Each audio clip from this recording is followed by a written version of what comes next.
உங்களுக்குள்ள இருக்கிற அபிஷேகம், நீங்கள் பேசுகிற அந்நிய பாஷை அதுதான் அடையாளம் நினைக்காதீங்க. உங்கள் மேலே இருக்கிற அபிஷேகம், உங்களுக்குள்ள இருக்கிற அபிஷேகம், உங்கள் மேலே இருக்கிற கிருபை, உங்களுக்குள்ள இருக்கிற கர்த்தருடைய உடன்படிக்கை அது பெரிது ஐயா, அம்மா அது பெரிது, சகோதரன் சகோதரி அது பெரிது. அவங்க குடும்பத்தாரால் அங்கீகரிக்கப்பட முடியாது, உங்கள் இனத்தாரால் அங்கீகரிக்கப்பட முடியாது, உங்கள் தேசத்தாரால் அங்கீகரிக்கப்பட முடியாது. அங்கீகரிக்கப்பட வேண்டிய காலத்தில் தேவன் அதை வெளிச்சத்துக்கு கொண்டு வருவார். எந்த ஜனத்தினத்தில் நீ ஸ்தாபிக்கப்பட வேண்டுமோ, எந்த ஜனத்தினத்தில் இணைக்கப்பட வேண்டுமோ அந்த ஜனத்தினத்தில் கர்த்தர் கொண்டு போவார். அதுக்குத்தான் வேதம் சொல்லுகிறது, ஏற்ற காலத்துக்கு நான் உயர்த்தும்படி என் பலத்த கர்த்தருக்குள் அடங்கிறேன். வேதம் சொல்றதுக்கான காரணம் அதுதான். நீ ரட்சிக்கப்பட்டிருக்கலாம், ஞானஸ்தானம் எடுத்திருக்கலாம், அபிஷேகம் பெற்றிருக்கலாம், திருவிருந்து தேவனுடைய சத்தியத்தின்படி எடுத்துக்கொண்டிருக்கலாம், சபைக்கு நீங்கள் ஒரு நல்ல ஒரு விசுவாசியாக இருக்கலாம். சபை கூட உங்களை அங்கீகரிக்காது.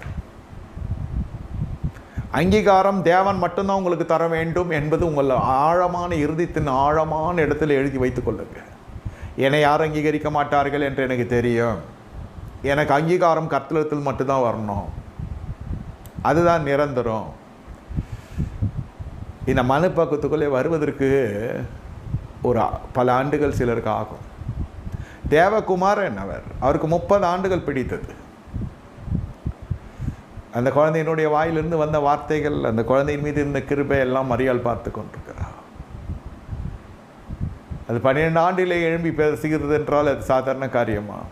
சின்ன வயசில் கூட சிலதெல்லாம் நல்லா பிரகாசிக்கும். ஒரு காலகட்டத்தில் அது மாறி போவதுக்கான காரணம் என்னவென்றால் அதுக்கு பிடிக்கவில்லை. சகிப்புத்தன்மை என்பது உங்களுக்கு காசு கொடுத்து பாடசாலையிலே கிடைக்காத காரியம். சகிப்புத்தன்மை என்பது வாழ்க்கையை தான் கற்றுக் கொடுக்க வேண்டும். இது எந்த விதமான வேதாகம கல்லூரியிலும் சகிப்புத்தன்மை எப்படி நீங்கள் பயிற்றுவிப்பது என்றெல்லாம் சொல்லித்தர மாட்டாங்க. வேணா சகிப்பதற்கு அவர்கள் பல பயிற்சிகள் கொடுப்பாங்க, மறைமுகமாகவோ அல்லது அது எப்படி என்னென்னலாம் செய்யணுமோ அது செய்து உங்களுக்கு சகிப்புத்தன்மை வர வைப்பாங்க.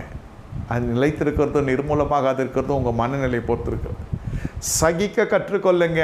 சொந்த ஜனத்தினுடைய அங்கீகாரமற்ற ஒரு செய்கை, அவலட்சணமான செய்கை, அது துரோகம் என்று எடுத்துக்கொள்ளாமல் ஆமாம் அவர்கள் அப்படித்தான், அந்த குடும்பத்தில் நான் ஏன் பிறந்தேன், இந்த ஜனத்தினத்தில் நான் ஏன் இருக்கிறேன், இப்படியெல்லாம் நினைக்கக்கூடாது. இப்படியெல்லாம் நினைந்தவங்க தெரிந்து கொள்வதற்கு எதிர்த்து நீங்கள் மனநிலை கிரியேட் செய்யுதுன்னு அர்த்தம்.